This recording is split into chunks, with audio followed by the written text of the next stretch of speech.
Woo! It's kind of a woo, isn't it? Welcome to another episode of the Giants, guys. It's a podcast you love to hate. And I hope you guys are piling in the room to talk about the New York Giants absolutely getting blown out at home to the Philadelphia Eagles 48-22. There is a ton to talk about. There's the haters, the super haters, and everybody in between is just miserable because we're right back to losing football, and there's a lot to talk about. So we're going to chew it up. I'm going to bring the guys in. They're pretty animated already. They were already going at it in the back room. There's like a mud wrestling match going on. People getting crazy, talking about how bad the New York Giants are. But you know what, folks? There are plenty of good things that are still happening, okay? Especially when you think about, you know what? It's very easy for me to say this, but if you wipe this Eagles game away, you get 2 wins, you're going to the playoffs. So let's bring in the guys. I've got Nails. Here comes Chris. Chris. Hey, Craig. Hey, everybody. All right, Chris is in the building. Let's get in the famous Spartan Mike. Spartan Mike. What's going on, Craig? What's going on, guys? Well, we know what's going on, and we're going to get into that. But as we always do here on the Giants, guys, brought to you by Astroflave. If you guys don't know this yet, maybe you're new to the show, Astroflave is our sponsor. 5 New Jersey stores strong. Supplement company that we all love here. We all use it in some form or fashion. You should too if you want to support the Giants, guys, and NY Giants Rush.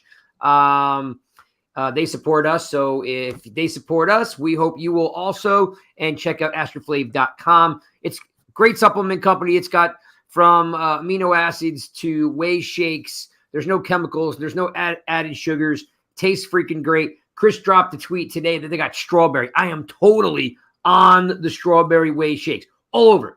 All right. 10% off with using NY Giants Rush, all caps. And it will get you 10% off.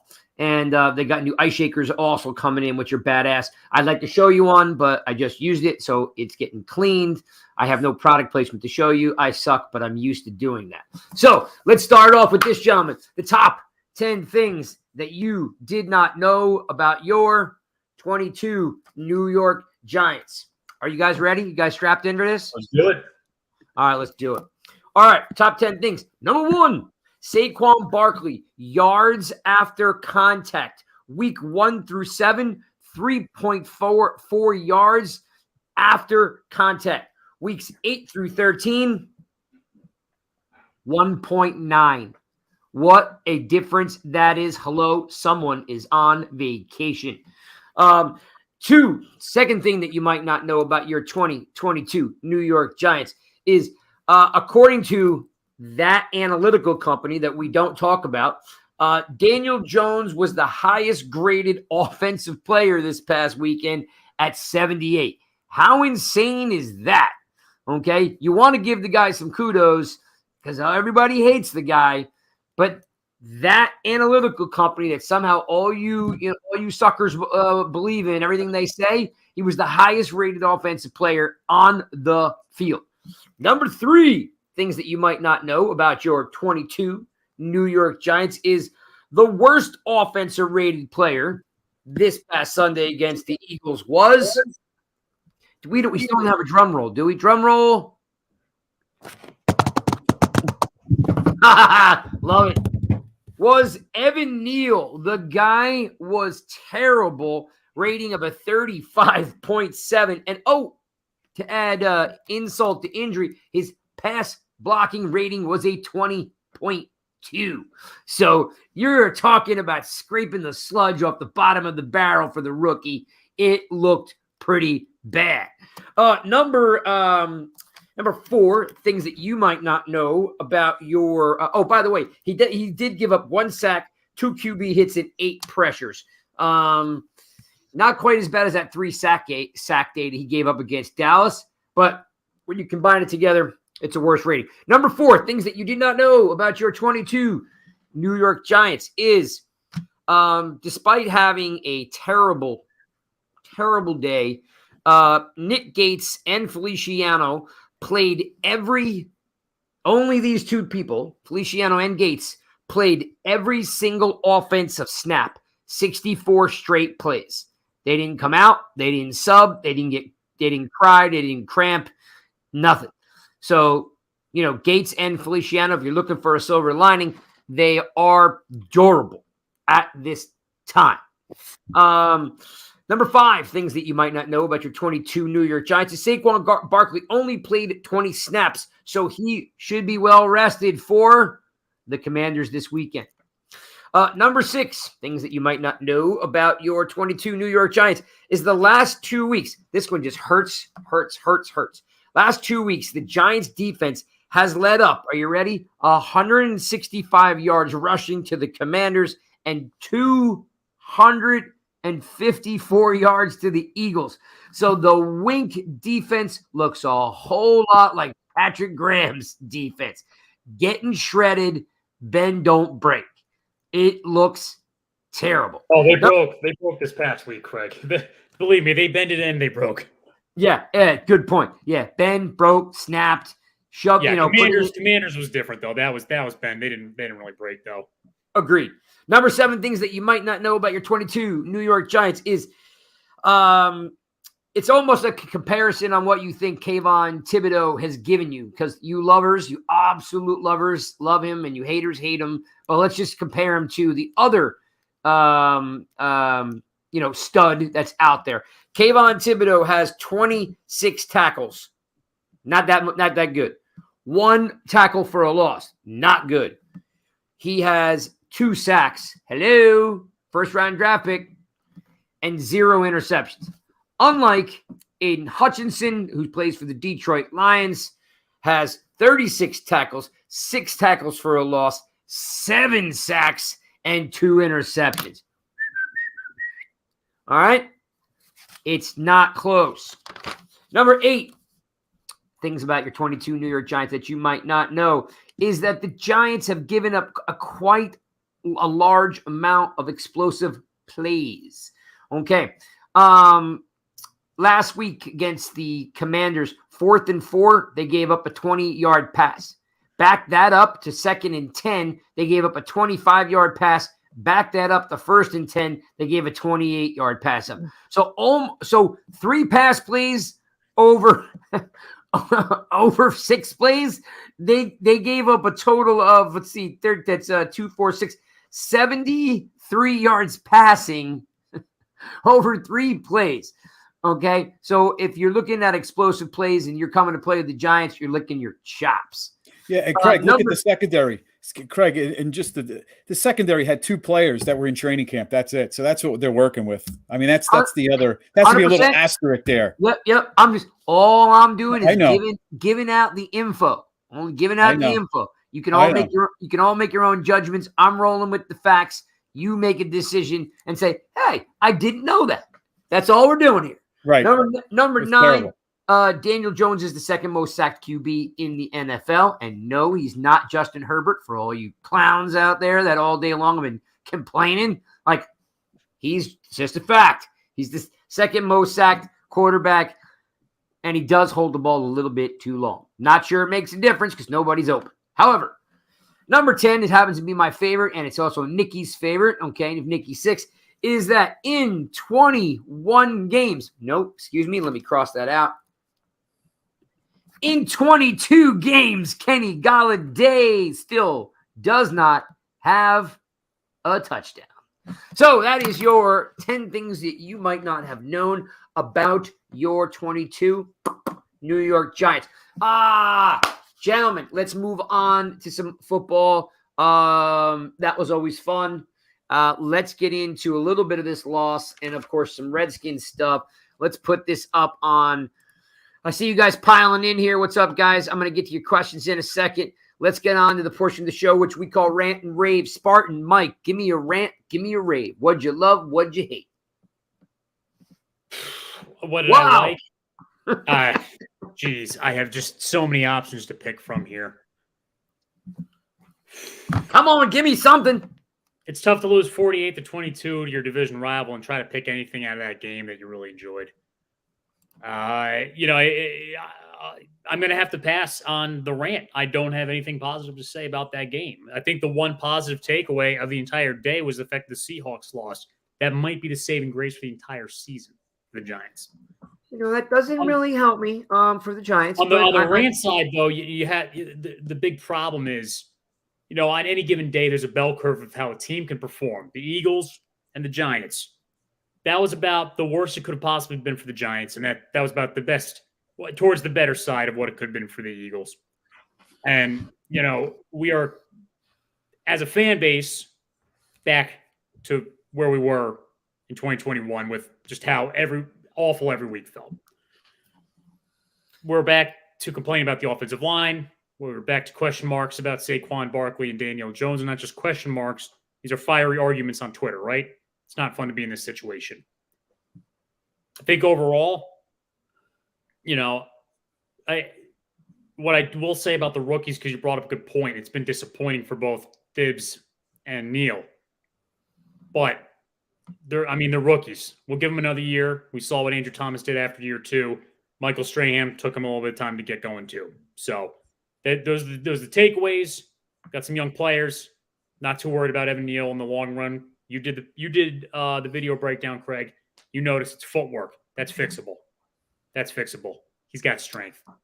I did do that video breakdown today, and I only did one because there were so many bad plays that I just gave up.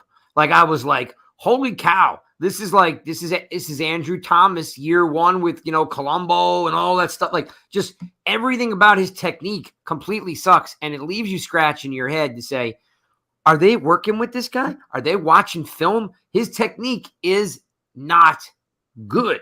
So he might be rusty from being on a shelf for 5 weeks, but man, it was not good this past weekend. No. Chris, lay it on me, brother. Give me something to rave about. Give me something. Can I give you a rant too? And give me a rant also. Is that we give both, right? So let me I could say special teams because they're terrible, but I will go back to the offensive line. Getting back to Evan Neal. He's a leaner. He leans over his toes. He's off balance. That's the first thing. But you know what? He's a rookie. Thomas went through problems, but I'm not gonna worry about him. He's gonna be fine. It's gonna take time. It's a little bit of a roller coaster ride for these tackles. But I want to rant about the inside the inside of the offensive line. Listen, they got to make a decision. I love Gates. He's going to be on this team. Is he going to be our center? Or is he going to be a guard next year? Because I'll tell you what, Glowinski with his contract, he should be playing for his job next year, whether to start. I mean, he'll be on the roster, but let's see if he starts. And Feliciano, he did great. He's 64 snaps he played. But these guys, this interior line, when are we going to draft the center? An anchor of this line. Because if you watch the All-22, which I did, so many times when Jones is in shotgun, Thomas does his job. He's funneling the edge rusher to the outside, and Jones tries to step up, and there they come right at him. That interior line has been such a problem, just as much of a big problem as the tackles. So they fixed the tackle position, hopefully. Now they got to really look for that center and that left guard spot. Make a decision on Gates. Is he going to be the left guard moving forward next year? Is he going to be the center? It's great that Nick Gates can play both positions, but where are they going to plug him in and let him work his craft? But I think they have to really find out, where that next center is going to come from, because I don't think it's Feliciano or the guard position, if it's not Gates. My rave, hey, Jones played a good game. I mean, for the amount of, times he was able to throw the ball, he was on target. He did pretty well. I mean, I gotta give him credit. I don't want to be a homer with Jones. The one where he got the touchdown. I thought he played well. I thought Jones played well. So your rave is that you thought Jones played well? I thought he did, despite what was being thrown at him. Yeah. Looking at that interior line on the All-22, yeah. I mean, there wasn't much really to rave about, right? I mean, no. I would say he hung in there pretty well. The times he did throw, he did all right.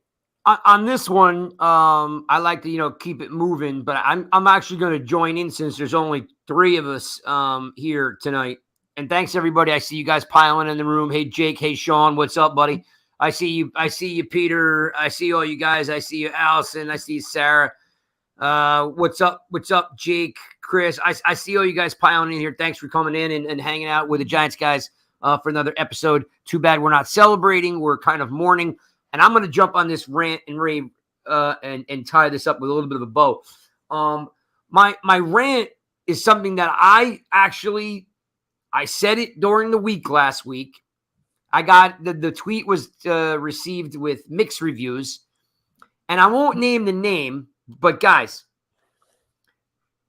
I know, Chris, you weren't there, but before the game, there were a bunch of players signing autographs up at the stadium, and I was trying to hustle over there to see Leonard and maybe get the chance to meet Plaxico, but they were gone the time I got up there.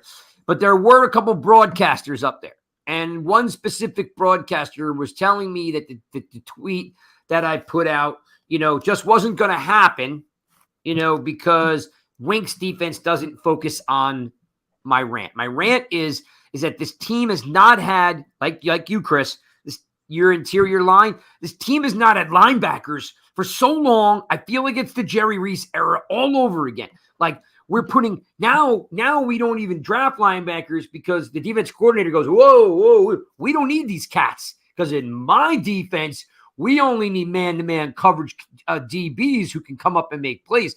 We still need linebackers. We are getting gashed, up the middle, off the power, around the tackles, gashed. And there is not one linebacker on this team that can step up and fill a hole and make a play. Like, I'm so tired of seeing, and I don't even get it. Okay, I know Carl Banks will know more football than I will ever know. And he's praising Jalen Smith, saying, he had a great game. That cat is always washed. He's always in the wrong position. He flies around. He doesn't read his keys. And when he does come up and make a play, he gets carried downfield 3-4 yards. Micah McFadden, who I really like, he cannot get off blocks. He's constantly getting caught up in the wrong gap. Like, you want him to go through the A gap, he's in the C gap getting washed out by a guard.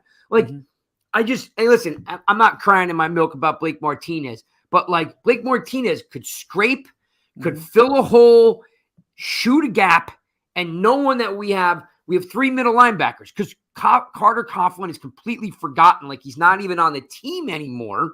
Okay. And again, I don't know if he would have been good or not. Okay. And let's get that out there. All right.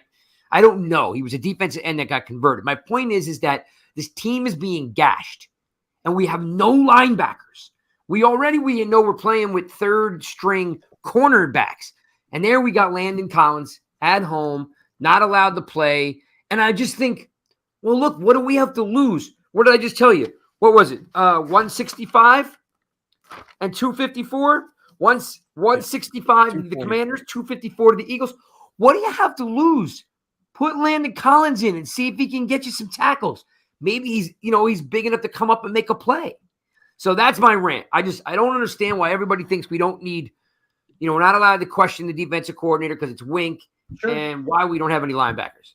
Well, can I say something? Because you're bringing up a good point. Here's a position we're just completely washed at. But people were talking on Twitter. There's an opportunity for the Giants to make some. If there's any position in free agency the Giants can really take advantage of and not piss away too much money, this is probably that position. Here's a list right here of just guys that are available: Deion Jones, Levante David, Devin Bush, Anthony Walker, Tremaine Emmons. I mean, Kyle Van Noy, and I don't really know what the value add's going to be there, but you go down this list, and there's an opportunity here to not do. To do something that Ernie Accorsi did do very well, and that's kind of, get those value add free agents that can absolutely seal the deal and play decent in their position. They're not going to go to the Pro Bowl. They're not going to the Hall of Fame, but they get the job done at the end of the day. That's a position they could definitely target in the offseason with free agency, probably more so than any other one because, wide receiver, for example, there's not really that many opportunities there. I'm right along with you. We need that value. Right? Listen, we run a 3-4. We have 2 linebackers. We're going to need it. Right. And there's no one willing to make a play. No one that's grinding. And I see, Allison, I see your comment. Yeah, that's what the person who said that is the person I spoke to. And yes, I'm not saying Jalen Smith's not in the frame. He flies around the field, but he gets washed out. Okay, because he doesn't read his keys. He doesn't read the tackle. He doesn't read the guard. He flies around and he's easily removed from the play. Yes, he's in the frame because he flies around, but he doesn't make big time plays. He doesn't make plays for loss, right? He doesn't knock balls down. He doesn't have 8 to 12 tackles a game. He flies around. I love his energy. Okay. But he hasn't had a team for 2 years for a reason. Okay? He's good in coverage. He's good in coverage. He's pretty good at that. Yep. We're getting gashed. And if we all remember, we were ranked 25th against the run, maybe even 28th against the run 2 years ago. Signed Blake Martinez, takes us from 28th to 10th because his job was to stop the bleeding. And we're bleeding because when we have teams that have good backs, we can't stop. All right. That was anyway. My rave is, again, there isn't really a lot because I think you guys touched on it. The special teams sucked. Just everything in general was atrocious yesterday. It was raining during the game. It was snowing. I mean, I came out of the stadium. My Jeep was completely snowed over. It was miserable all the way around. So if I had to find one rave, it'd probably be and I hope I pronounced this right, Hodgins. The kid seems to have good speed, not like blazing top end speed, but he's quick, I should say. And I find that the kid catches the ball with his hands. He's open on a semi-regular basis. If you throw the rock at him, he catches it. I know he's a cast off for Buffalo, but there's something the kid's got. You know what I mean? Like, he could be a number 3, a number 4. He could be your Ruben Randall. You know what I mean? He could be your Dominic Hickson. Like, he could be that guy. He's a good player. If we have a true number 1 wide receiver, he's going to be open a little bit more, and then that only adds to the value that he's already bringing. Yeah, and Spartan, what's interesting about it is I was talking to someone on Twitter today about how, when I watch the All-22 and I go back and I look at it, we're still running, fairly deep routes and crossing routes, which are great when you have super fast guys because they can they get to the route and then in and out of their break fast. We don't have top speed guys and we don't have, ballers. So I don't know why we don't go to we've said this before, rollouts and screens. But my thing is this kid could probably run a slant all day long. He's that good. One step in the ground, we could be throwing slants to this kid all day long. So my rave would be the kid looks like he can play and contribute. And he's good in the red zone. Very good in the red zone.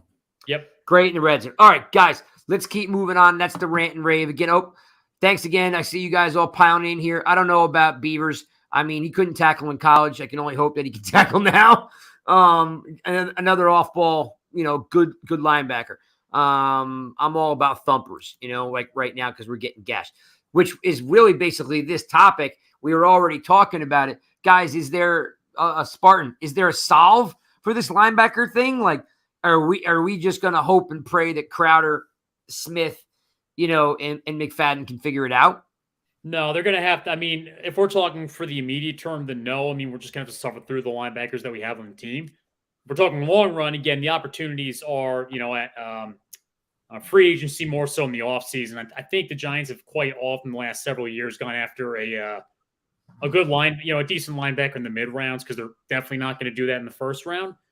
And quite frankly, just the chances of hitting are very low. I mean, we keep on getting these guys where it's you want to root for. Sometimes they make good plays, but you're right. They're just not stuffing the run like they, like we expect them to. So use free agency to solve this one. Again, middle linebackers, because the valuation of the position has declined a little bit, they don't really go for that much. So there's definitely some opportunities in the offseason to sign a couple guys.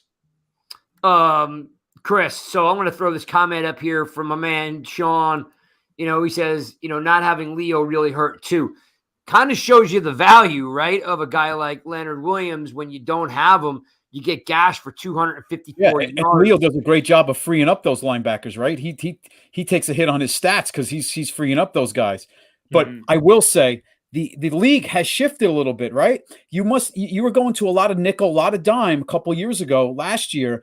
The running game has come back to the NFL. So I'm hoping that brings back those inside linebackers, because that's a reason why the inside linebackers hasn't been respected, at least with the Giants drafting, is because they're looking more at a dime packages, than a base or a nickel, quarters. They're now, I think the NFL is shifting back to a little more of a rushing attack. So it used to be such a passing league, but that running game is coming back. So maybe that brings those inside linebackers, those thumpers, as you call them, back into the game a little bit more. for those base defense.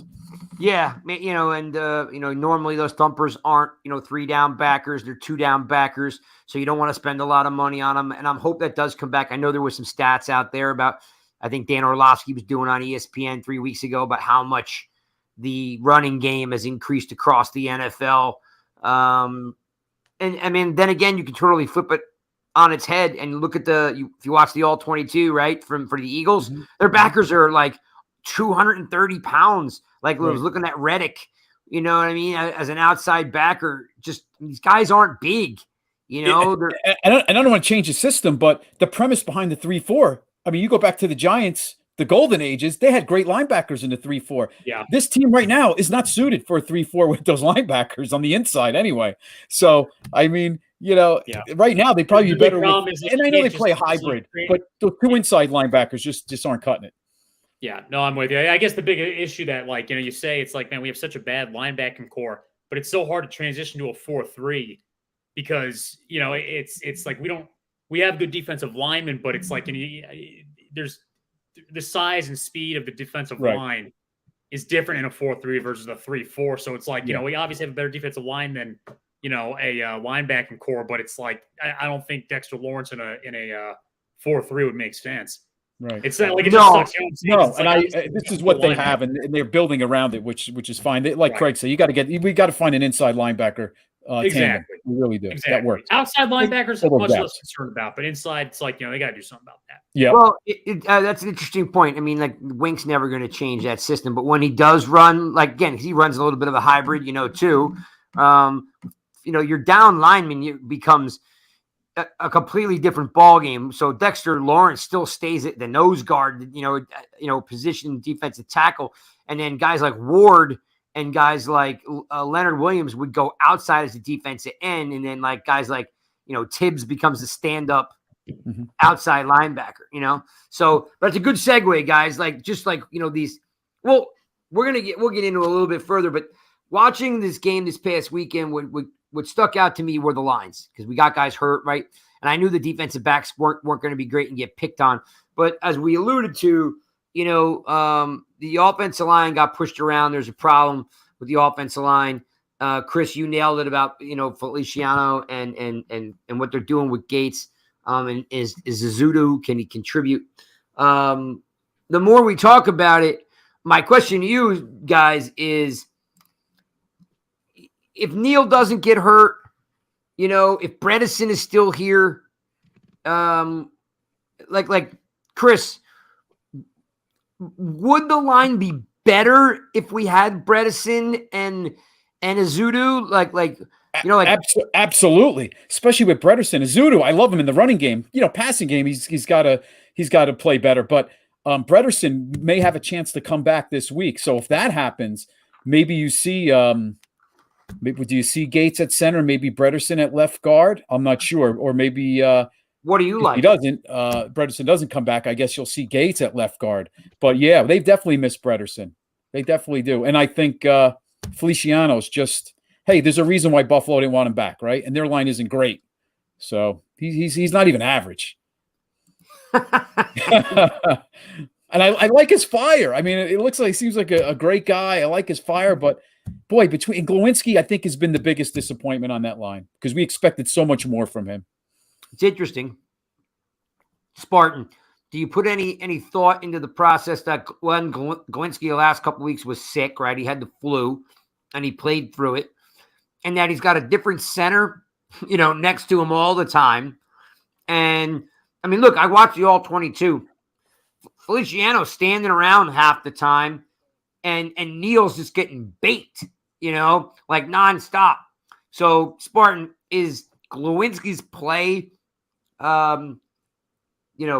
is his bad play contributed to what's around him, or do you just think he's having a bad year?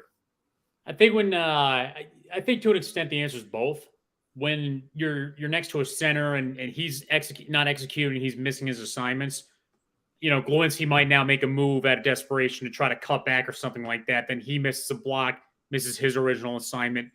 I do think that's happened a little bit, but I've also seen it vice versa, where in Evan Neal's case, like he's doing the same thing. There was a play that Brian Baldinger broke down the other day where Evan Neal cut on his assignment to try to help Glowinski because he blew his assignment. And it's just one of those things where it's extremely frustrating, right? Because Glowinski's getting paid good money. You expect to at least have a consistent, steady guard. He doesn't have to be the best in the league. That's fine. You don't need that at the guard spot. But what I'm absolutely sick of between him and Feliciano is having absolute holes at the offensive line, like guys that just shouldn't be starting, right? And Glowinski says it's more disappointing because we expect him to be consistent. Feliciano, we didn't expect that, but at the end of the day, I mean, it's just like they're holes on the team. They're not even guys that can just solidly get the job done. And that's been the most disappointing with the Giants' offensive line really for the last 5-6 years. I will say though, earlier in the season, I was okay with the offensive line. They were looking fine. I think when healthy, we can afford Glowinski to be the worst guard on the team. That that was acceptable. But ideally, it would be nice in my head. Next year you have across the line, it's Thomas, Bradison.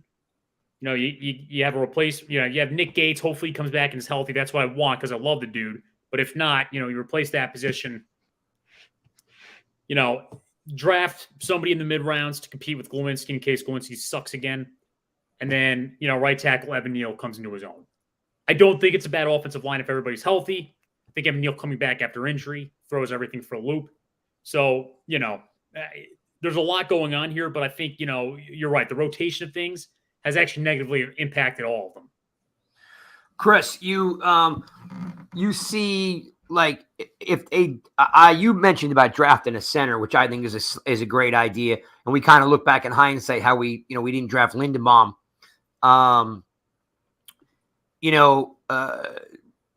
Tuto's talking about, he's in here saying about Gates' natural position is left guard. You know what I mean? That's just where his strength comes to play. It's true. Mm-hmm. But let's remember, he got hurt playing guard, not center, right?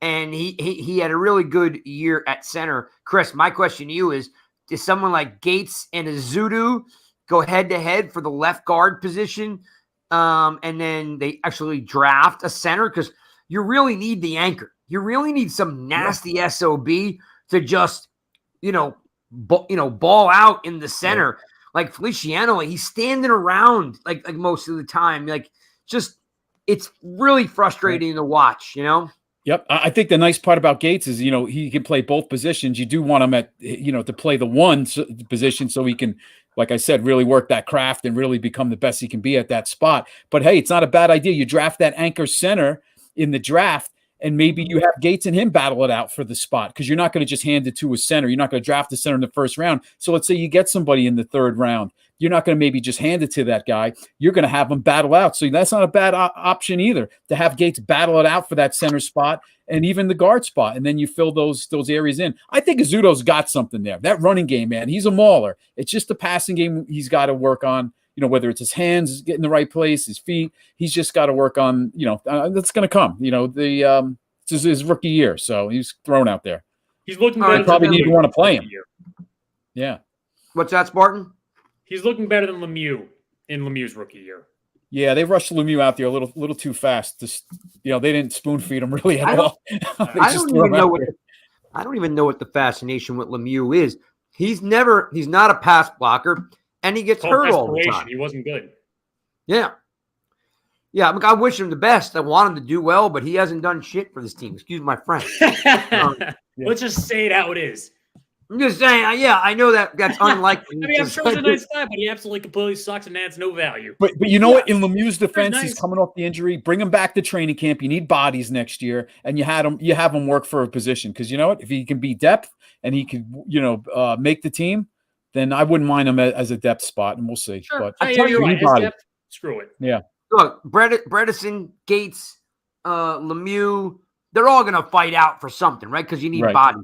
What I want is Quentin freaking Nelson. Not literally Quentin Nelson, but I want a guy that walks in and goes, I got this. And the guy just mauls people. You know what I mean? Like, I just want one guy that's a slam dunk, a guy you can't miss. Just one undrafted free agent where we just hit it out of the park and don't think about it, right? We don't waste a huge asset on a guard. They just come in and nail it. Yeah. Like, I just want one guy to come in and people going, who's this guy? You know what I mean? Right. And just like, yeah. All right, well, let's flip-flop that defensive line. more or less on the pass rush side. I have this as an offensive segment, but I want to kind of transforming the conversation into, the big bodies, the big guys, Dexter Lawrence and Leonard Williams. Leo's been hurt a little bit, but I still think they're pulling their weight. And I mean, listen, Ward said some great things, guys, after the game. I don't know if you saw his quote. Let me see if I'm going to pull it up. My question is like, is it me? Like, am I allowed to be disappointed in Tibbs? Because I just don't see it. Yes, I know it takes time, and Strahan took time, but like, those were defensive ends. This guy's playing in space. He's got his hand in front of him. I watch his pass rush segment, and I'm not impressed. Like, in fact, I'm not even impressed with Ojulari, but on Sunday. But I'm glad he's back. Yeah, I'm glad he's back. He's a little rusty, but I'm glad he's back. So my question is, talk to me, Spartan, about Tibbs and Ojulari. So, Tibbs is going to have to put on some strength in the offseason. He's a little bit lighter compared to some of the edges. I think that could definitely help his game a lot.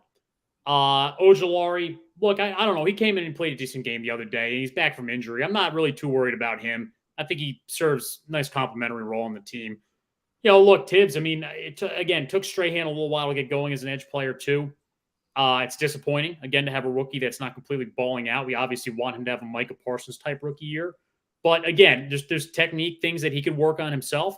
And then there's a strength thing too. He's got the speed, which is something that you can't coach. So he's one player that could definitely make that leap forward next year. So I'm not really tweaking too much, but it is disappointing when he only has 2 sacks. You're right. Yeah, I just thought I would see a little bit more. He definitely needs some coaching. Chris, the defense is getting shredded. I mean, like they're not even showing up. Right.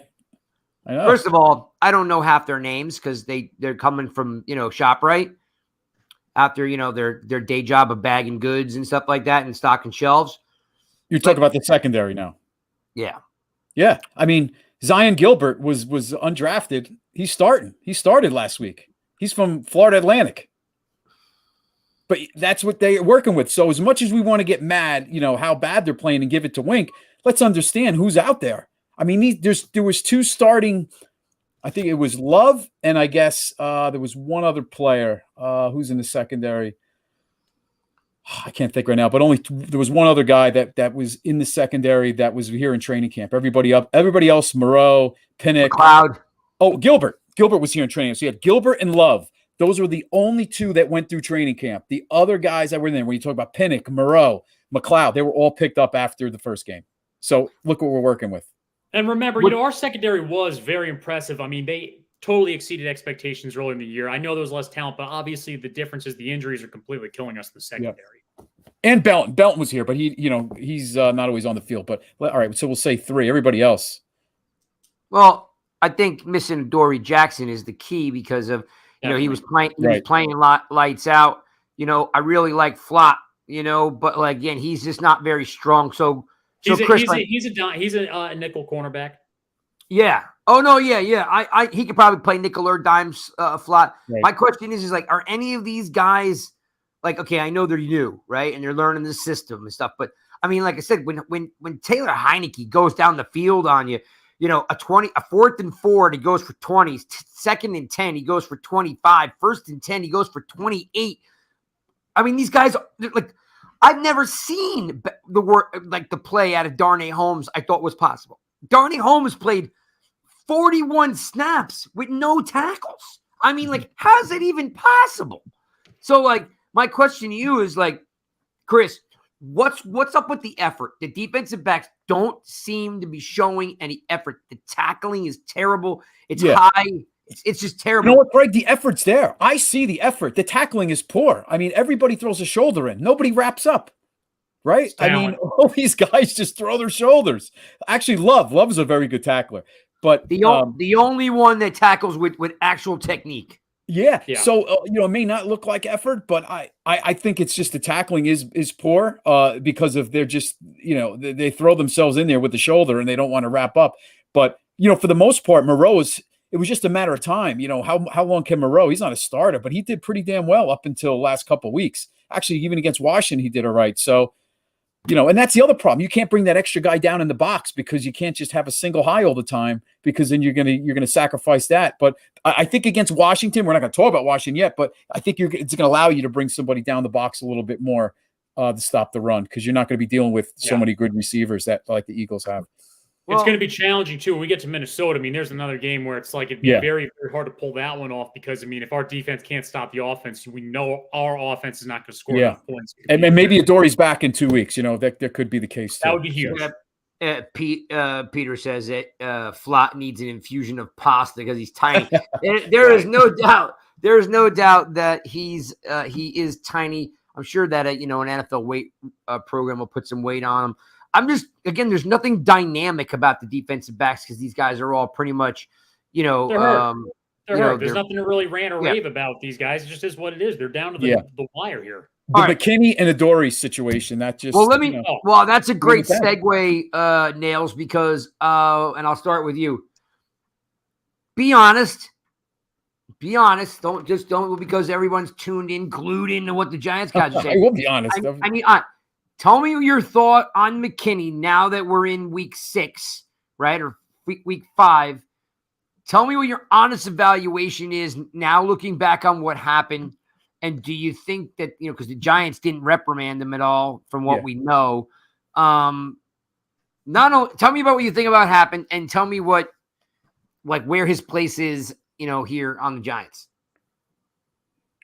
Tell me what do I think about what happened to him? You mean you got guys on you guys are like, oh, we got hurt, it's no big deal, it was vacation, and then you got other guys that come from the camp of you don't ride ATVs, on vacation when you're the captain and then get hurt. So there's the two schools of thought, Bob Papa made a great point when all this happened. He said, when you have that week off, if anywhere you go makes you sign a waiver, that should be an indication right there. Don't do it.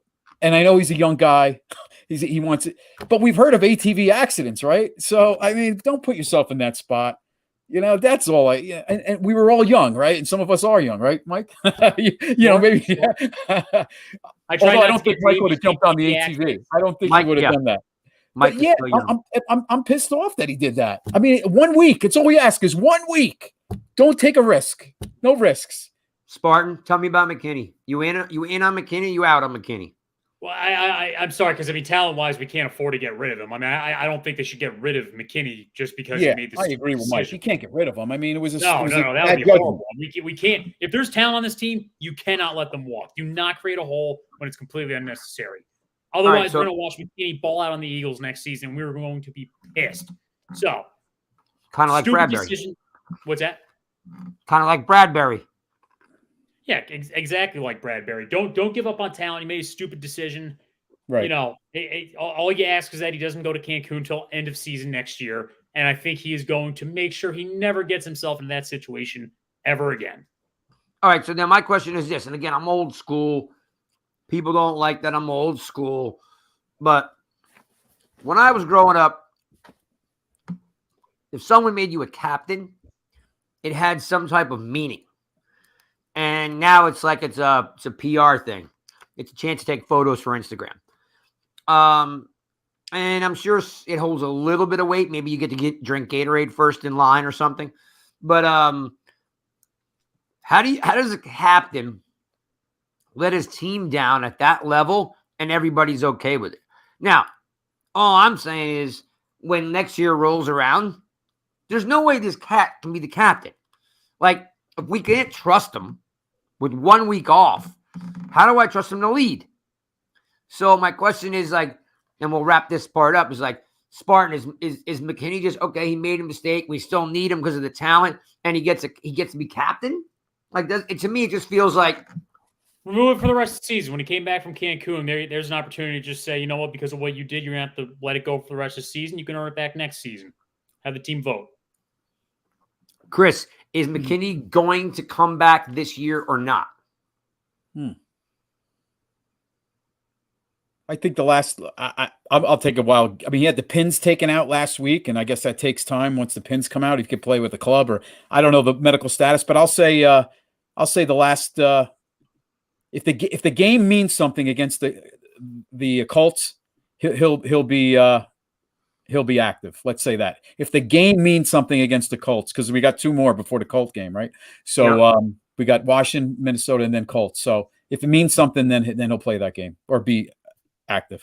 If we're done, if we lose the next 2, and for some reason we're kind of looks like we're on the outs, then maybe just that's it. Just shut them down. Spartan, talk to me about Landon Collins. They did it. You know, they signed the guy. We were kind of excited because we knew he was a pretty decent tackler. Now that he's like a tweener linebacker, what's your thought on Collins now? You know, being a healthy scratch. Look, I mean, we were obviously excited to have him back because of, you know, who he was and what he did for the Giants. But unfortunately, I don't think his value add was really ever going to be that great. And there's a reason that he wasn't playing anywhere else. Is he not better than what we have now? I trust that Dable and Wink are watching the game tape and watching him play at practice and saying, unfortunately, he actually is not as good as all these other secondary players that, you know, aren't really doing anything. I like to see him get in there a little bit more. Maybe we can get a better judgment, but at the end of the day, it's just, you know, I don't think Collins makes a difference at any point. I don't think he would even get in. He can't even scratch the surface at playing safety anymore. He would be like a packaged up linebacker, you know, like Tay Crowder. You know what I mean? So you know, it's rough because I'm looking for a spark on this defense, and we don't really have it. Like, you know, I was telling this to a guy next to me in the stadium. Like, I want Tibbs to be so good, so bad, right, that I'm disappointed because we don't have one guy. There's not one guy that literally just goes, I got this. You know what I mean? Like I got this. I'll make this happen for you. We don't have one guy. Every team has got at least one guy. We had Barkley, and I think Barkley hit his 1,000 yards, and now Barkley's like, you know, he's going to hit his incentive money or something. Because, like, you know, what I read this to you when we started off. Weeks 1 through 7, 3.4 yards after contact. Weeks 8 through 13, 1.9. You know what I'm saying? What do you think it is? I mean, do you think that he's hurt? Do you think that he's lazy? Like, what's your hypothesis here? Well, he's not late. He's not lazy. Right. I think it's twofold. I think one, it could be everybody settle down. You're already getting fired up for what I'm going to say. I think a little bit of it is he's gotten this far. He's not hurt. He's in a contract year. He wants to get paid. You know, maybe he's not going to go at 100. Maybe he's going to go at 80. You know what I'm saying? Like, maybe he's just not going to go the extra yard because he knows it's a rebuilding year and he's in a contract year. If he gets hurt, literally he becomes scrap heaps. So there's a little bit of that in my brain. And then secondly, I think Spartan, as you said, I think he is a little dinged up with a neck and a shoulder. And I don't think he's the kind of guy that says, put me in, coach. You know what I mean? He's a businessman, right? Business guys are looking at their careers. And I grew up with guys that just balled. They played when they were hurt. You know what I mean? Guys with clubs on their hands, right? And separated shoulders. LT says, strap it up, coach, against New Orleans. And he's got 3 or 4 sacks. Like, those players are gone. So so then the answer is this. I mean, if whatever the case is, look, when Saquon's playing good football, that's when we win games. And those game-winning drives, almost all of it fell on his shoulders because he was making huge plays. When he doesn't play well, we don't really have a shot in hell of winning. But the thing is, his value add when he's healthy is obviously great. But if it's going to be this inconsistent, then there's no way the Giants can bring him back. They're probably going to have to tag and trade. So, Spartan, is he hurt? Or, like I said to you, like you said to me, is he hurt? Or is this him looking out for his own benefit? It's a combination of him hurt, offensive line not being great. I do see what you're talking about because the yards after initial contact has gone down. Spartan, you know for a fact when the season started, Spartan, he was dropping his pad level, hitting the hole so hard, so fast, dropping his pads, like putting shoulders on guys. And I haven't seen that. I think he's mentally fried. I see it kind of like you can almost kind of see it in his face when he's out there. He looks like he's just like sick of getting hurt, sick of this, sick of losing. That's honest to God. I think he wants at this point to be a running back for a team that's Super Bowl bound. Which is who is going to pay him to be in that spot? Any franchise that is close to being a Super Bowl that or is already contender, that if you add Saquon Barkley, it just makes you so much better. That I guarantee you, unfortunately, that's going to be what Saquon might want. But at the same time, for the Giants too, it'll benefit them if they part ways because we don't get stuck in a big contract with a running back who just doesn't consistently bring it. But again, we're going to miss that. The Giants have to find somebody who's going to add value quick if they get rid of Saquon because there's nobody. So, Chris, Mike just brings up an enormous point. When this team is healthy, the two playmakers are Jones, Barkley, or in order, Barkley, Jones, Slayton, and that's all you have when it comes to dynamic playmakers, right? That's what you're and Slayton may be a borderline, playmaker, right? Yeah, throw a dart. Yeah. So my question is if we're talking about him not coming back, like how do you replace a guy that can go to the house at any second? Like, how do you replace that? You bring a whole running back by committee in? Well, you know what? The resources that would be allocated to Barkley, there's guys you find in the draft. The guy Pierce, right? Heck of a running back with the Texans. I don't even know if he might have went undrafted. I think out of Florida? Guy's having a phenomenal rookie year. We can find running backs. The shelf life with these running backs aren't long. We all know that, but you can find these guys out of the draft. So I'm fine with saving that money, and going to get a guy in the draft or getting somebody with some miles left in free agency as a like Matt Breida. I think Matt Breida is being underutilized. Keep him. We'll have him next year. I like Gary Brightwell, but to find a number one, hey, they'll get somebody in the draft. I'm confident that you can find running backs. It sucks with Saquon, such a good guy, but you can't.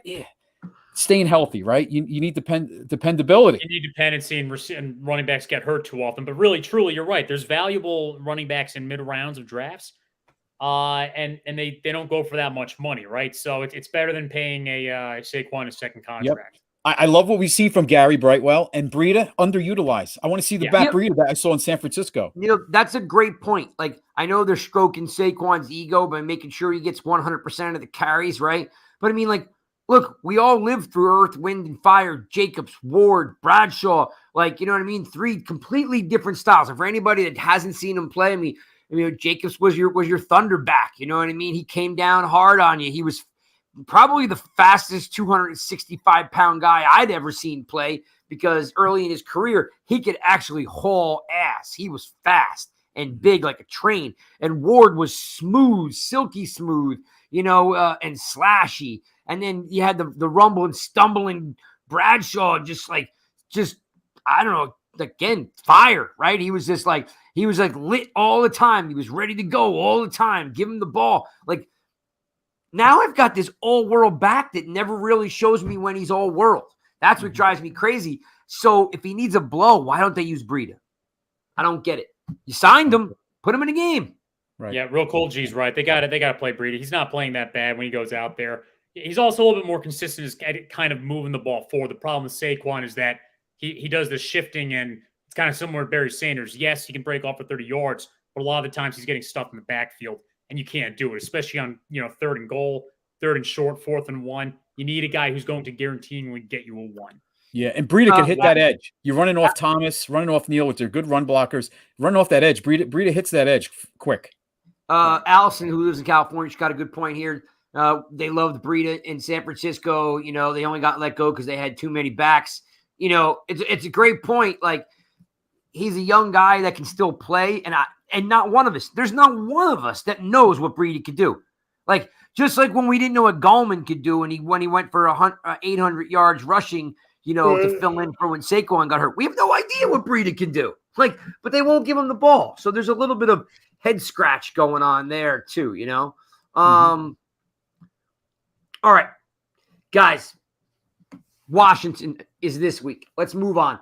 We lost. The Giants got their ass kicked. They played bad on every angle they can. The special teams are atrocity.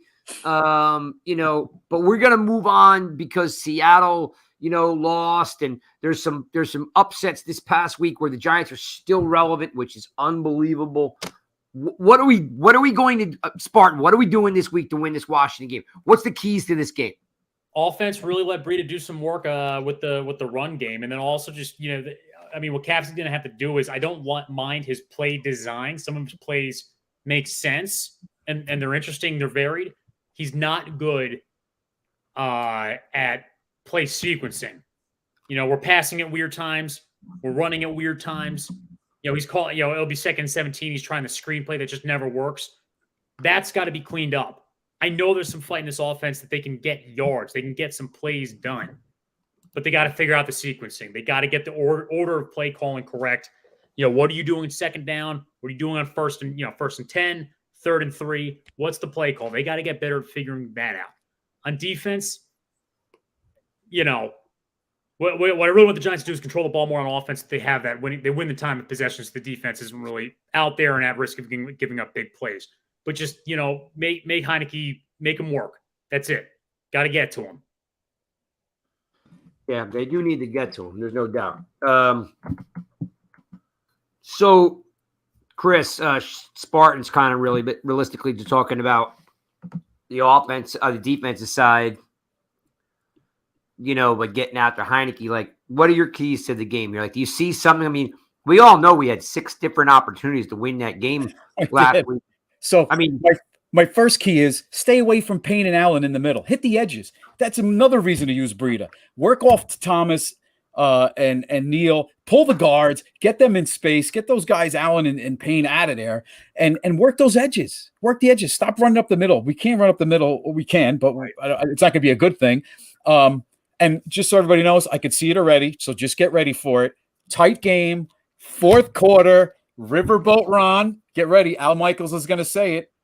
Wentz puts his helmet on. He's warming up on a sideline. I could see it already. The game is tight. Heineke's not really doing too much. He kind of hit the wall. It's going to be like pulling in a pinch hitter off the bench in baseball. And we're going to see Wentz in that 4th quarter. And I do think the Giants win, though. I really do. I feel like they win this game. But I think Wentz gets in the game. Bite your tongue. Because throughout history, through the 80s, the 90s, the 2000s. Yes. Every backup quarterback, every Fargan backup quarterback that comes in to play against the Giants wins. It starts off with LT breaking Theismann's leg and Schrader coming in and kicking their ass. It's Hostetler coming in and kicking their ass. When Mike Vick went down, Doug Johnson came in and kicked their ass. Coy Detmer coming in and kicking their ass. Like the Giants, who's that Seahawks quarterback? I'm trying to think. No, who's the Vikings quarterback in 07 that just tore us to shreds? Brett, 07? Culpepper? Was it Culpepper? I guess he's not a backup, but still, it's like, I don't think Culpepper beat anybody. That was 08. But you're right. I guess he did have a decent career. Yeah. But wait, you're talking about Culpepper came in for somebody? I had no value with my comment. Forget I said it. He wasn't even a backup. Right. We're like putting Spartan on mute. Go deep. Yeah. Go deeper into what you mean. Just screw it. It's over. Yeah, exactly. Time has passed. Well, I'm just saying, you're killing me on that because, every time I back the QB. But Craig, and just to get on the defense, just don't let Heineke be comfortable back there. Do what they did the last game, pressure, Yeah. They're not a good offense. This is definitely a containable team. All right. Let's wrap this up with one thing because it's been the most polarizing thing in the room all day and every day. God help me. Please, for the love of God, what else can Daniel Jones do to get people to realize that he's a good quarterback? Now, I'm not going to drone on. I don't love Daniel Jones like I loved Phil Simms. But I've seen Eli throw a lot of bad balls, 6 picks in a game. I've seen it all, okay? Chris, what is the malfunction? I'm going to read you something someone sent me today about Jones, that this is their honest evaluation, And I'm scratching my head because I'm thinking, how do I not see this? And this person does. And the tweet is, and I'm looking for it here, about bear with me a second. We were talking about Herbert and we were talking about Jones today. And this guy comes out and says, you know what? I listen to smart people evaluate, Daniel Jones, and I got to believe that he can do better. And he lists all these things that he can't do. I'm looking for. And tell me, Chris, like, what do they not see when this guy is the leading rusher on the team? He's throwing to a bunch of scrub wide receivers. He has literally cut his turnovers in like by 80%. He doesn't throw picks and fumble the ball anymore. But like, I get stuff like he doesn't throw off platform. He doesn't have a great arm. He's too slow with the ball. Like, we're talking about a tenth of a second. You know what I mean? Like, why does everyone hate this cat so much? Okay. So when Jones was drafted, right, there was the narrative that was put out there, and it was a laugh that Gettleman took Jones. The people that hated that pick, and just, you're never going to convince those people, right? The objective people that have come around a little bit this year, they start to see some of the good things that he's done without a receiving core, without a number one, without a number two, playing with a bunch of 3s and 4s, an interior line that's not good at all, horrible. He's going to end up being possibly the most sacked quarterback. You're not going to change those people because they didn't like him from the beginning. So it's just a matter of, like, you got to peel back the onion a little bit. He's still, I'm not saying incomplete. He's actually proven to me that he can be a franchise quarterback, top 15. I'm not saying top 10, but top 15. Once again, give the guy weapons, right? Just fix that line, the interior line. We need a couple pieces and give him a true one. All right. A true one. Do you think what quarterback could do? Give me a quarterback that could have done better than 7-4 or 7-5 right now. I mean, you can get Patrick Mahomes in here. I don't know. Does he win one more game maybe with this cast of characters, of players? I mean, I don't know how many more games should we have won? I found the tweet, and I'm going to put this up here from Mark. Mark's always got great input here. It's like the TD to Hodgkins last night was off platform because he was rolling out. Bellinger was covered. Yeah. He looks like he's going to go out of bounds, right? And he zips one right in Hodgkins, for that play. So this is the tweet. Real quick, how about the Richie James throw he threw against Washington to give Gano the shot at the field goal, at the end of the game? I mean, he threads passes. It says, I asked him, he was hating on Jones and how he's just doesn't have any skill like Herbert does. And I was like, well, what's your evaluation here? I'm like, because the guy seems to me like he's doing everything possible to win. His response is Jones doesn't process defenses fast. Jones doesn't have Allen's arm strength. I'll give him. Hang on, hold on. It says right. Throws good on the run. Doesn't throw good on the run. Doesn't throw off platform as good as Allen. These things were evident before he got Diggs. And here's my rebuttal, and I'm going to hand you, Spartan, jump in here. One is he doesn't process defenses fast. Well, the guy was going to go to Princeton and opted to go to Duke. I'm pretty sure he can process fast enough. I mean, he's a smart, cerebral guy. So I doubt he's struggling to process these defenses. I mean, I don't buy that. All right. Well, Jason Garrett went to Princeton and he never really processed defenses very well, did he? What do you mean? Why? Because he was a backup QB? No, Jason Garrett. I was talking about as an offensive coordinator. Oh, yeah. Well, just being a player and a coach, right? Totally different. Right? Some players make great coaches. Some coaches make great players. Regardless, but keep going. Yeah, and Craig, real quick, he's comparing against Allen and Herbert. Well, yeah, those are top 5 quarterbacks. We're not talking about Jones being top 5. No, exactly. I know we're not. And I'm just baffled by how do you see that he's not smart by what happens, right? A smart quarterback can cut his interceptions and fumbles down, which he did by 80-90%. He doesn't have an arm strength. Earlier in his career, did he not have the best percentage for deep ball throws? Look, just last week he threw the ball so hot at Slayton. Slayton Like the ball was going to go over Slayton's head. Arm strength's never been an issue for him. You've never heard that in the 4 years that he didn't have a good arm. Slayton stopped running because he was like, Jones would never get the ball out there. A ball zipped it over and it went over his head, and he had to make it. So Slayton's got to run through it. He's got to run through that ball. Doesn't throw good on the run. What are we talking about here? He throws good on the run all the time. It's the play calling. We don't have Bellinger in the flat. We don't have Barkley in the flat. Who doesn't he throw to on the run? We don't have any wide receivers that are open. Like he's been on the run for 4 years. Yeah, exactly. So I'm just thinking, like, when you look up the numbers on Josh Allen, he was not great before Diggs got there, and Diggs got there and he exploded. Are we thinking that if we don't have, if we have a first round draft pick that's a wide receiver, Spartan, don't you think that makes a humongous difference with a legit number one? Yeah, well, here we got. We know you hate him, but that's fine. No, because when you asked, one of the questions that you asked was, what is the people don't like about Jones? What people just don't like in general is that there hasn't been offensive productivity in the last 4 years. And we're on contract year. And what Giants fans at one point want to see, and yes, he's had a bad O-line, yes, he's had bad wide receivers, is just to see at some point, could he have games like Stafford did in the early 2010s or Deshaun Watson did in his time in Houston? Because that's what you want to see out of a quarterback on a bad team. You want to see productivity at the end of the day. And now it's contract year. Next year, the Giants are going to have to bring him back if they want to. And how do you evaluate if he should come back when we're just going off of pure speculation that he will be better once he has more talent? There's a very good chance he will be better when you bring him more talent. There's a good chance that doesn't really make that much of a difference.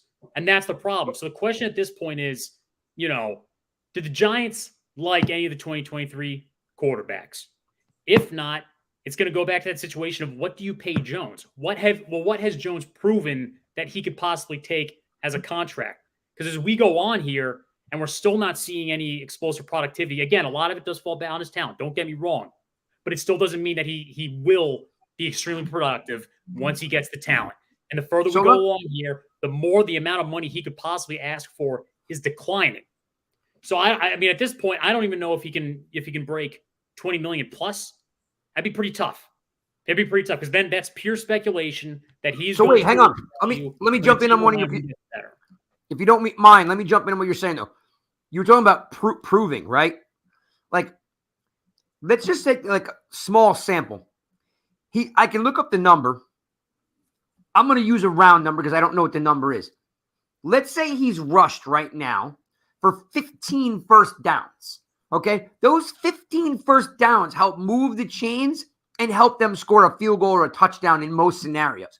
Like, improvement-wise is he is literally moving the chains with his legs week in and week out. Like, that is a major improvement than taking a sack or throwing a pick from the past. He is more prepared to read a defense, have nothing in front of him, and move. The improvement is that last year or the year before, he forced the ball and threw a pick, okay? Or sat in the pocket and got hit and fumbled. Improvement is he has cut his interceptions and turnovers down, and I can surely do the math, but it's 80+%.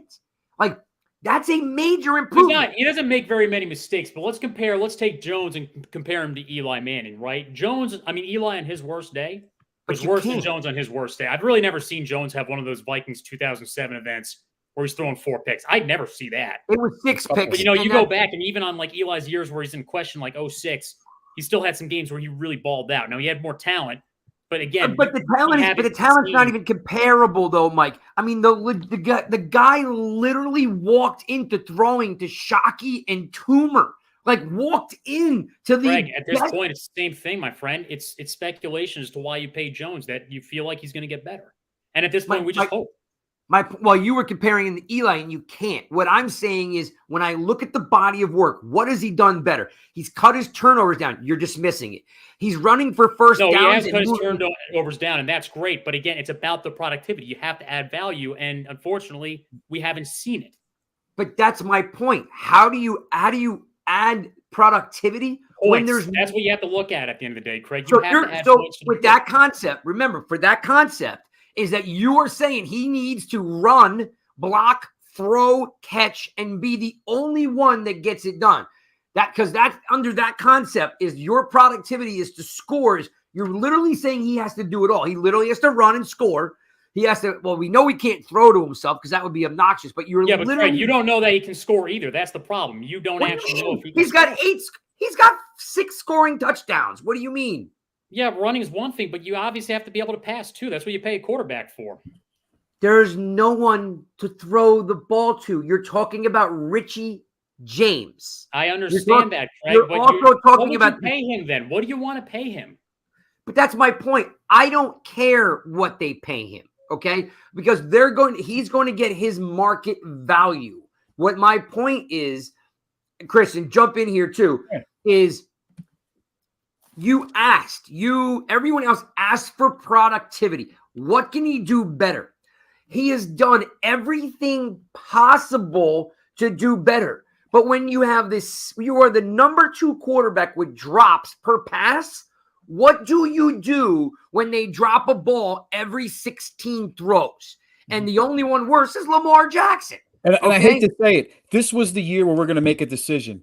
Tony's out of the equation. Galladay hasn't showed up. It's like, I'm going to say an incomplete because I actually believe he showed enough what he has to work with. But it's still like, we feel like we are stuck in the middle. Do we, stuck with the decision, are we still in that incomplete? Him get that chance, but unfortunately he hasn't quite had the chance. But it's year 4, and at this point it's speculation. Give him a contract offer that's reasonable, or your franchise demand more. Like, he's not worth going into a bidding war over if he's trying to go that route. We can't afford it. And the flip side is, what's your option, right? You want to let him walk. Who are we getting? Who are the Giants bringing in? Because it's not going to be a number 1 quarterback in the draft. At that point, if they don't love a quarterback in 2023, I definitely don't want them to grab They're one. definitely not drafting. They're probably going to go the bridge route. But again, it's all about how much Jones is commanding. You know what's so funny, Chris? I almost wish they would just let Jones throw 40 times a game and have 6 picks a game and just say, you know what?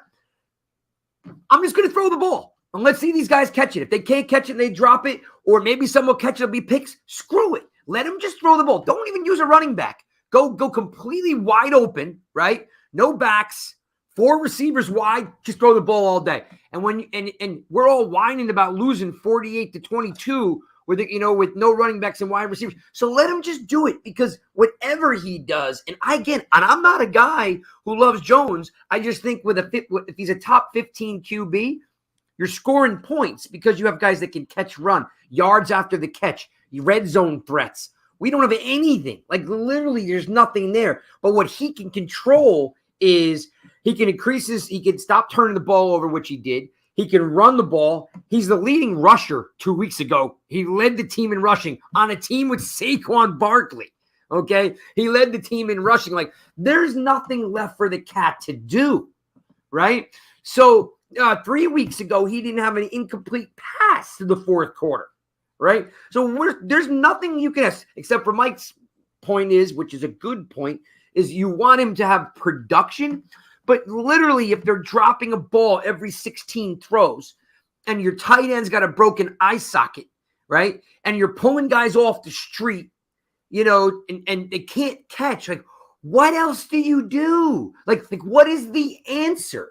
Like, just sit him and go with Tyrod? Like, what do you do? No, but Craig, how do you not understand this concept? You have to pay your quarterback what he's worth.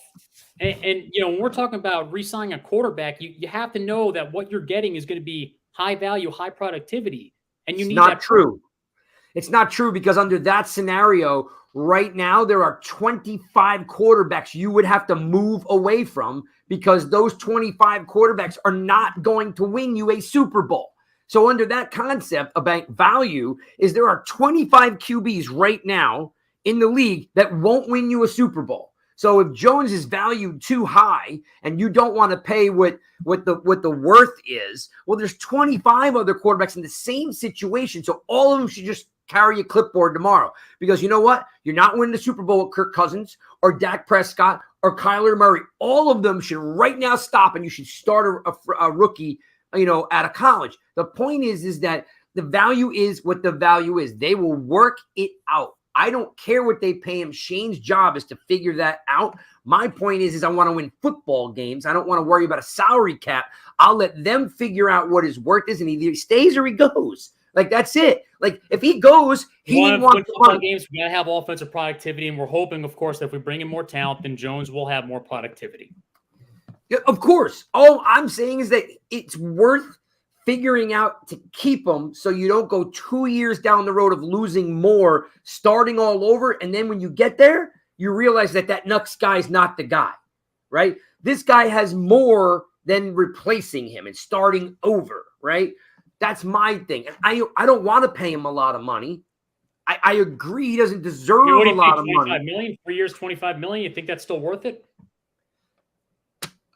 I'm on the fence because of Barkley. I'm on the fence. Like, who do who gets tagged?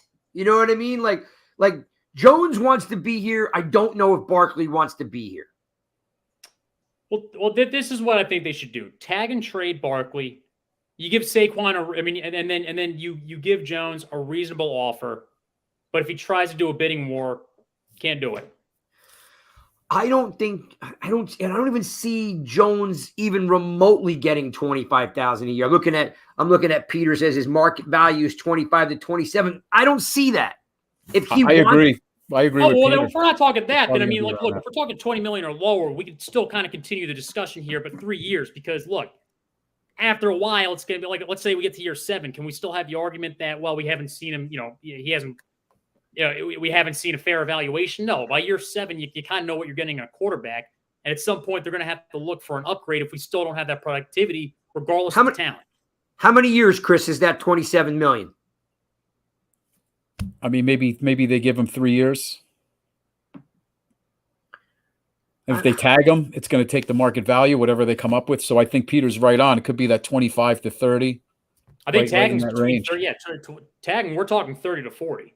I mean, maybe they work out a deal. They can tag him and work out a deal as well. Give him a little more time. I mean, you can pull the tag, work out a deal, just see what the market sets him at, and then work out a deal. I don't know. I mean, the average of the top 5 quarterbacks, Rodgers, Brady, Mahomes, Stafford, and I don't know, maybe Allen. I don't know if he got. I know we got a payday, but I don't know where he sits. But that's got to be up at 30, 40. You can't pay a guy $30, $40 million. I don't care who it is, So if it's 25 to 27, you're talking what, 9? So what's that? 9, 3, 27, 9 a year? Oh, no. He was talking about 27. No, I'm talking about a year. That's what he's talking about. 25 million a year. Sorry. 25 to 27 a year. I mean, it's hard to think of that being the price tag for 3. I meant 3 years at 27 a pop. It still seems. Here's the interesting part: is there a team out there that really would want to pay that? I mean, you can't see a bidding war for Jones, but it's going to be interesting to see if there are teams out there laying in the weeds that really want him. I mean, I don't know. The market isn't that way, and the Giants do get a better deal. Where will he land, and who would pay him? Mark says the tag's $33 million. Yeah, that's a lot. Okay, there you go. We said it right around 30. Okay. Saquon probably won't play on his tag, by the way. He's not going to do it. No, I think Saquon's not going to be here. I will say this: when I listen to the post-game press conferences, everything that comes out of his mouth says he doesn't want to be here. And I mean, he's like, "There's." Mark's saying he does. Mark's saying that Barkley does. Man, hey, look, I hope I'm wrong. I'm just saying that his demeanor in a post-game press conference is, "I don't want to be here." That's what I get out of it. So I don't. I'm not if he wanted to be here, do the Giants re-sign him? Because I don't see it. No, I think the Giants want him. Second contract running back. I think the Giants want him back. Even with all the inconsistencies? Will he take $12 million? The difference is wanting someone back and affording someone is completely 2 different silos, right? The Giants want Barkley back because if he's not, again, the team is 7 wins. They may get 8, 9 wins. The team is just completely barren of talent. There is literally, guys, I can give you maybe 5 or 6 names that guys should come back and the rest of the team should be gone. There's 5 guys on this team. 6, 7 if I'm lucky that have actual value, right, Chris? Well, I'd have to go. I don't know. I'd have to go. I'd have to go. Well, you know, player by player. well, you want to. We don't have time to go through it. But Story for another day. Story Thomas, for another day. Right? Thanks for everybody for tuning in to listen to another episode of the Giants, guys. Just keep in mind, Spartan, the money and wanting someone are different. I want Jones to come back. If he wants too much money, I'm on board with you. He's not. But I'm not evaluating. I'm not saying like he didn't give me Patrick Mahomes. He didn't give me Josh Allen. I just know that he's improved dramatically, and he's literally left it on the field every week and has done everything he can. He's the leading rusher, the leading passer. He doesn't throw picks. He's throwing his body around. He's making first downs. He's doing what he can. He just can't. Like, again, if you've dropped the ball every 16 passes, like, screw that. Like, you got crap out there. Yeah, it really sucks that he's been through 3 head coaches, 4 different systems, and it's still, we're at this point, we don't know. I mean, it really sucks. Well, we know. We just know he's not worth the top 10 money. Right. That's what we do know. Well, I'm saying we don't know what he really is, right? We see glimpses. Like, could he be Justin Herbert if he got the talent? No, he's not. Justin Herbert is a top 5 QB. What you're hoping for is who would be a top 10 quarterback? Like, who's the 10th guy? I would take a Kirk Cousins. Yeah, I would take Kirk Cousins. I'll take it a step further. I'll take Derek Carr. I feel like that dude's been trying to prove himself forever, man. Yeah. Talk about trying to prove yourself for eternity. That dude. That's a good one. I take Kirk Cousins, but I take Carr first. And Tannehill's over the hill, but like Tannehill and Jones have a lot of similarities. No, he's never going to be Mahomes, Allen, Herbert, Burrow. He's never going to be those guys. That's not his DNA. That's fine. If he could crack to 15. But that goes back to what I was saying before, and we'll leave on this note, is if everything is about winning a Super Bowl with your quarterback, which it is, right? We all want to win a Super Bowl, right? Is that it is almost impossible to find a top 5 QB, right? You get lucky most of the time, right? Because there's all these busts. Can the Giants win a Super Bowl with a top 15 quarterback? Well, they did it with Eli Manning. Why not again? Gotta have great. Gotta have great. Eli won his 2nd Super Bowl, and he's one of the best quarterbacks in the league that year. Under what pretenses? Best quarterback doing what? Yards? Everything. Productivity. He put the team on his back that year. Yeah, 2011 was all him. That's for sure. But he still wasn't a top 10 QB. Right. What, that year? Oh, that year he was. Absolutely. Yeah, he was. Yeah, in 2011. Again, statistically, we'll look it up. We'll talk about it another day. But when you look at statistically, depends on what stat you're looking at, right? But overall, he had numbers and he had game-winning drives. Oh, great game-winning drives. He's always been the man. 4th quarter comeback wins, 4th quarter drives. That was his year, and then no, points and yards. I mean, he was unstoppable that year. Remember, not that many touchdowns, but when they got to the red zone, they would run the ball with Jacobs and Bradshaw. He was the man for 4th quarter comebacks and as you mentioned, drives. Playoff games. Like, oh yeah, he's always been the man. But I don't know. Look, at the end of the day, I appreciate everybody tuning in and listening to another episode of the Giants, guys. We've gone on way too long. But it was good spirited conversation. NYGiantsRush.com. Check those guys out. Follow these guys. Buy yourself some Astroflave and get big and full muscles like Chris. Check out Astroflave.com. Follow these guys. Don't forget Monday nights. It's Nikki Six with Spartan Mike and which is our brand new show. The swag you guys are always looking for is in the team store. It is always there. Get yourself something for Christmas. Don't ask me. I haven't looked if they can get it to you in time. I think they can, but you'd have to order it this week. So if you're looking to give a Giants fan some swag, go to nygiantsrush.com, hit the team store right now, subscribe, follow, upload it, download it, pass it on. See us on Spotify, Apple Pods, Stitcher, Amazon Music, and I'm tired and I'm out. Peace. Adios.